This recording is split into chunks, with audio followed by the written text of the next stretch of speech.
इस कार्यक्रम में हम आपका स्वागत करते हैं। हम वीडियो की छोटी छोटी क्लिप्स आपको लगातार देते रहेंगे जो आपकी समस्याओं को दूर करने, समस्याओं को और दोबारा आने से रोकने तथा चेतना को अत्यधिक ग्रहणशील बनाने में सहयोग करेगी। यह कार्यक्रम समाज कल्याण के लिए योग सेवा केंद्र की तरफ से प्रस्तुत किया जा रहा है। आप स्वयं अपनी समस्याओं का कारण खोज पाएंगे तथा उन्हें दूर कर सकेंगे। यदि आप अपनी समस्याओं को दूर नहीं कर पाते तो आप प्रत्यक्ष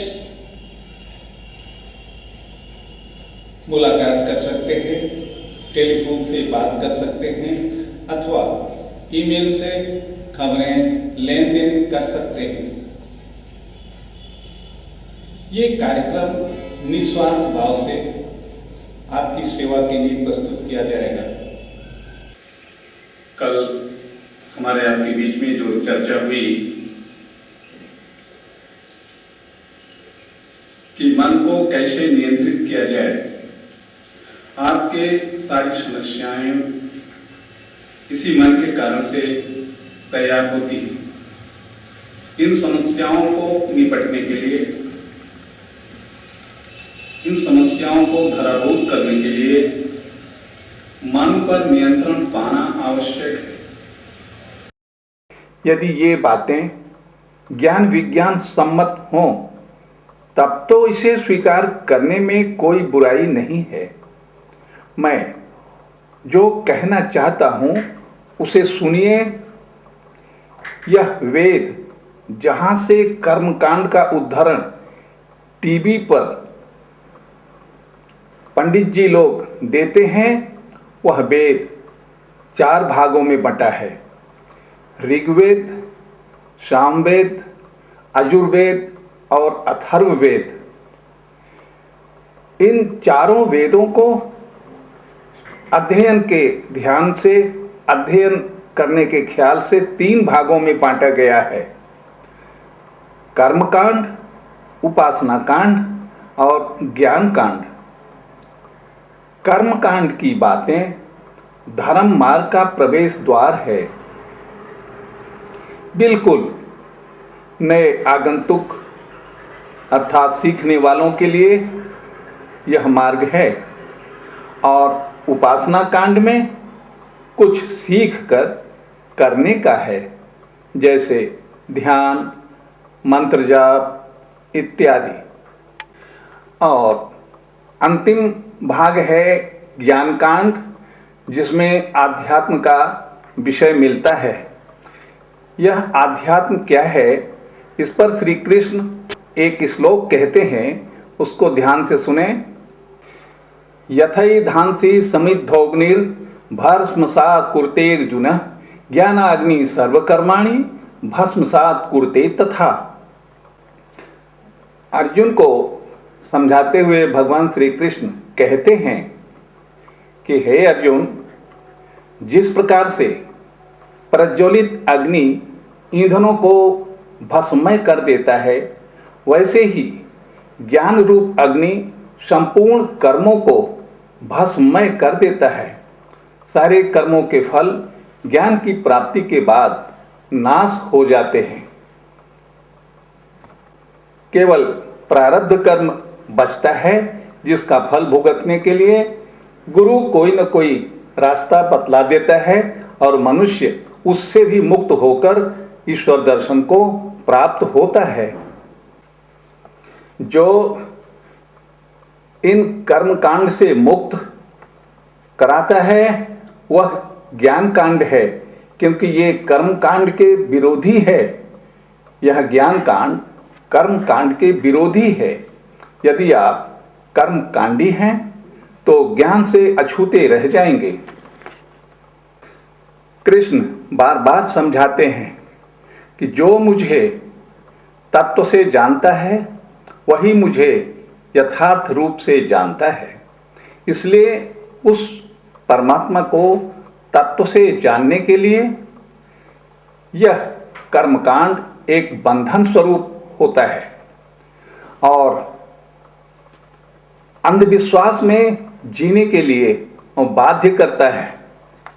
यह कर्मकांड भय उत्पन्न करता है, अज्ञानता को जन्म देता है, परमात्म दर्शन और मोक्ष प्राप्ति में बाधा उत्पन्न करता है, आध्यात्म पथ पर आगे बढ़ने में अवरोध उत्पन्न करता है। कर्मकांड जो करते रहते हैं उसी में संश्लिष्ट हैं, ऐसे लोगों के मन में साहस उत्पन्न नहीं होता, भयभीत होते हैं और उनके अंदर तनाव उत्पन्न होता है। इस तनाव के कारण से वो बीमार पड़ते हैं, कष्ट पाते हैं। ज्ञान की इतनी अच्छी बातें सुनने के बाद भी यदि तुम्हारे समझ में नहीं आता और तुम कर्म कांड में फंसे रहते हो तो भय और तनाव के कारण से तुम बीमार रहोगे, शारीरिक अथवा मानसिक, और इस चक्रव्यूह में मारे जाओगे। इस चक्रव्यूह से तुम्हें बाहर करने के लिए जो नीति नियम यहां बतलाए जाते हैं वो एक दिन दो दिन में समाप्त होने वाली चीज नहीं है। यहां की विद्या तुम ग्रहण करो, इसको मन में विचार करो। जो कुछ यहां कहा गया तुम्हारे लिए कितना प्रतिशत यह उचित है, तुम्हारे अंदर कितनी योग्यता है, तुम इसे करो या ना करो, यह विचार तुम्हें करना चाहिए। या सारा जीवन मूर्खता में ही गंवा देना चाहते हो, दुखों में ही पड़ करके जीना चाहते हो, सारा जीवन दुख भोगते रहोगे, ये अच्छा है, या सारा जीवन आनंद में जियो, ये अच्छा है। देखो, ये अध्यात्म पानी में तैरने के समान है। जो आदमी अध्यात्म विद्या जानता है वह पानी रूपी भवसागर में तैरता रहता है। जो आदमी अध्यात्म विद्या नहीं जानता, धर्मांध है, प्रलोभन में फंसा है, वह पुरुष डूब जाता है पानी में और मृत्यु को प्राप्त होता है। वह भवसागर में दुख भोगता है। जिस प्रकार से तैरना नहीं जानने वाला मनुष्य पानी में खेल नहीं सकता, पानी का आनंद नहीं ले सकता। तो तुम अपनी श्रेणी को समझो। संसार में बहुत सारे सुख हैं, पुत्र का सुख है, पति का सुख है, धन का सुख है, सारा आनंद ही भरा पड़ा है। लेकिन उसको भोगने की विद्या तुम्हें सीखनी चाहिए। संसार का सुख भोगने के लिए तुम्हें आगे बढ़ना चाहिए। यही सुख हर अध्यात्म का अभ्यास करने वाला अभ्यासी हमेशा भोगता है। महाराजा जनक राजा थे, किंतु अच्छे अच्छे ऋषि महात्मा उनसे ज्ञान लेने के लिए आते थे। सुखदेव ऋषि जो वेद व्यास के पुत्र थे, राजा जनक से विद्या प्राप्त की। राजा जनक एक गृहस्थ पुरुष थे। उन्होंने ऋषियों को आत्मज्ञान दिया। इसलिए तुम मन में विचार नहीं करना कि तुम्हें आत्मज्ञान प्राप्त करने के लिए गेरुआ वस्त्र पहनना होगा अथवा संन्यास लेना होगा, बल्कि क्या करना होगा, तुम्हें एक सद्गुरु की तलाश करनी होगी। यदि तुम सद्गुरु के पास पहुंच गए तो यह काम तुम्हारा हो सकता है। संसार का सुख भागा नहीं जा रहा है, लेकिन विद्या प्राप्त करके तुम उसे ग्रहण करो। तुम्हारे लिए ही सारा सुख परमात्मा ने बना रखा है।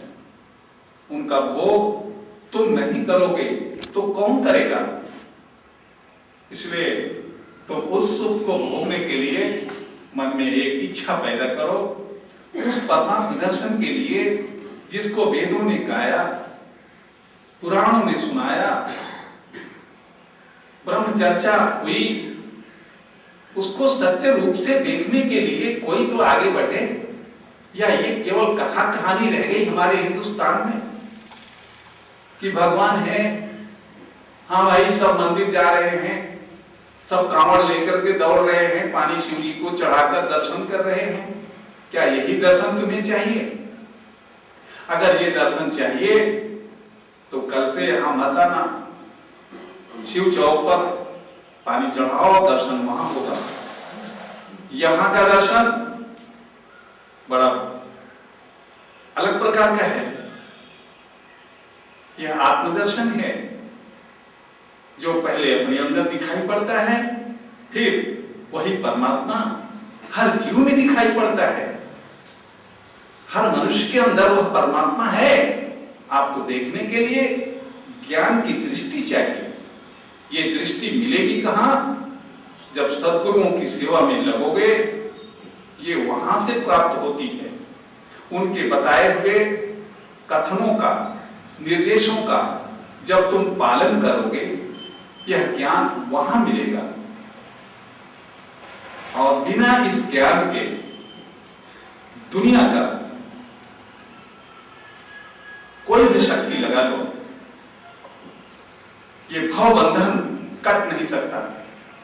जितना भी दान दे लो, पुण्य कर्म करो, दिन रात भजन और कीर्तन करो, शिव जी की आराधना में लगे रहो, नहीं होगा। लेकिन धर्मशास्त्र कहता है होगा, हम भी कहते हैं होगा। कब होगा? भगवान कृष्ण गीता में कहते हैं, जो मेरे भक्त हैं मैं उनके हृदय में वह ज्ञान स्वयं पैदा कर देता हूं। कौन से भक्त हैं? जिनकी अंतरात्मा कर्मयोग से शुद्ध हो गई है। उन भक्तों के अंदर में, मूर्ख भक्तों के लिए मैं कुछ नहीं करता, वो अपने कर्मों का फल भोगते हैं। किंतु जो भक्त ज्ञानी हैं, उनके हृदय में मैं वह ज्ञान, उन भक्तों के हृदय में वह ज्ञान मैं स्वयं उत्पन्न कर देता। इसलिए मेरे भक्त कभी भी निराश नहीं होते।